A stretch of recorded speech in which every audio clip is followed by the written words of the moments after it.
Steve Robbins here. Welcome to the Get It Done Guys quick and dirty tips to work less and do more. It's hard being perfect, trust me. But even harder than being perfect is trying to be perfect. Trying to make things perfect can destroy your sanity. I know I need a perfectionism treatment. I used to be a happy, chipper young boy whose idea of a good time was playing with my toy dinosaurs. Then I began to try to do things perfectly, leading me to grow into a bitter adult who realizes my toy dinosaurs were made from plastic, which is made from oil, which is made from real dinosaurs, crushed beneath tons of rock for 100 million years. My cynical heart laughs maniacally at the irony of all of it. What caused this wretched transformation from doe-eyed innocent to jaded cynic? Simple. We're told as kids that doing a good job will lead to some kind of reward, but only to a point. When we pursue too much perfection, it actually becomes counterproductive. Here are 6 tips to avoid this sad, sad fate. Tip number 1, know what perfect is and who decides. First of all, if you're going to be perfect, identify who sets the standards. Take Bernice, for example.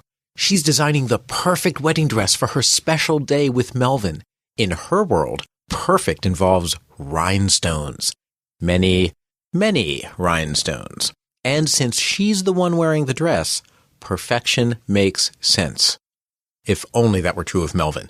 He creates TPS reports every week for headquarters. He prides himself on producing the perfect report with beautiful fonts, every data source footnoted, and tables of numbers breaking down every sales region by square foot. It's truly a masterpiece. The person at headquarters has severe vision problems, however. He's afraid to tell anyone he can't actually read the reports. A perfect report for him would have brightly colored graphs, which would be easy for him to use in his decision-making. When you're striving for perfection, find the person or people who will be using what you're creating and ask them how it could be better. If you're going to be perfect, use the standards of the person who will be using your work. Tip number 2, factor time to create into your perfection definition. The trouble with perfection is that it's never done. It's not enough that you choose a good-looking font. No, once you have your document beautifully formatted, you notice that even in the best rendered font, the character spacing might be a little bit off. So you start adjusting the exact spacing between pairs of letters so it's a little more perfect. And when that's done, you start on the line height. Or perhaps I'm just projecting. In any event, when you start a project that you want to be perfect, define perfection to include the amount of time you want to put into the project. Don't just write the perfect report. Write the perfect report that can be written in 4 hours. Then, at 3 hours and 45 minutes, you can stop playing with fonts and actually start writing the report itself. Tip number 3, perfection means good enough. Perfect means meeting the needs of those around you perfectly. My favorite boss in the whole wide world once told me, "Stever, you spend about half your time getting your work from 85% quality to 95% quality level." Unfortunately, no one but you can tell the difference. Oh, and by the way, the customers are happy with anything over 70%. I was spending half my time working for a quality level that people didn't want and couldn't appreciate. Perfect means aiming for what other people want, unless you're as narcissistic as me and like to bring your work home, frame it, and admire it in the evenings and on weekends. Golly, I'm good. Tip number 4, resist social pressure. If you're doing a group project, watch out.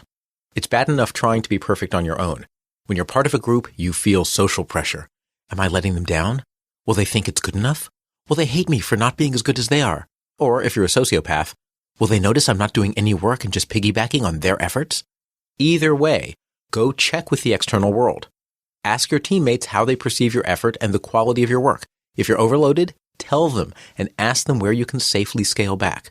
Don't let your social insecurities drive perfectionism. Tip number 5, measure your quality level using distance traveled.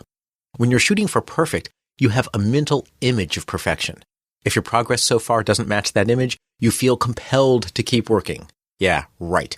My mental image of perfection at the gym combines the abs of Brad Pitt, the bone structure of Tom Cruise, the youth of Zac Efron with the earnest trying not to be too geeky of Zachary Quinto. Is it any wonder I feel so inadequate? Instead of that sort of self-defeatist attitude, measure how far you've come, not how far you have left to go. I am never going to be as awesome as Brad, Tom, Zach, Zachary. Ever. But When I remember what I looked like before I started working out, I've come very, very far. If your perfectionism comes from the tension between you and Brad Pitt, compare yourself to Pee Wee Herman instead. You'll feel great. Tip number 6, take workload into account. Perfect also depends on your workload. A few weeks ago, I had a week in which I was designing a customized all-day client offsite in Texas, memorizing the script to Work Less and Do More, the zombie musical, working with my regular coaching clients, perfecting a talk for TEDx, see, there's that word again, and entering the final week of rehearsals for Urinetown. My client work was top priority, and given that, there were sheer limits on how much I could achieve and how much I could rehearse Urinetown or my own musical. I was so stressed that smoke was seeping out of my ears constantly. Once you've reached good enough, consider your workload. In that case, perfect may mean as good enough as possible, given your time and mental capacity.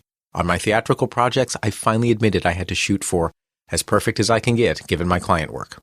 I'd been holding myself up to the standards I'd use if each individual project were the only thing on my plate. The sane approach is to take workload into account when evaluating your standards. There's no magic bullet to turn perfectionists into sane, rational, happy, balanced people. Instead, make sure you know who defines perfect and use that definition. Factor your workload and available time to devote into your definition of perfect. Shoot for good enough and measure how far you've come, not how far you have left to go. This is Steve Robbins. Email questions to getitdone@quickanddirtytips.com. I mentor successful people in building exceptional careers, lives, and businesses by finding out how they get in their own way, for example, by being fanatical perfectionists, and developing strategies to help them surpass their limitations. If you want to know more, visit steverrobbins.com. That's SteverRobbins.com. Work less, do more, and have a great life.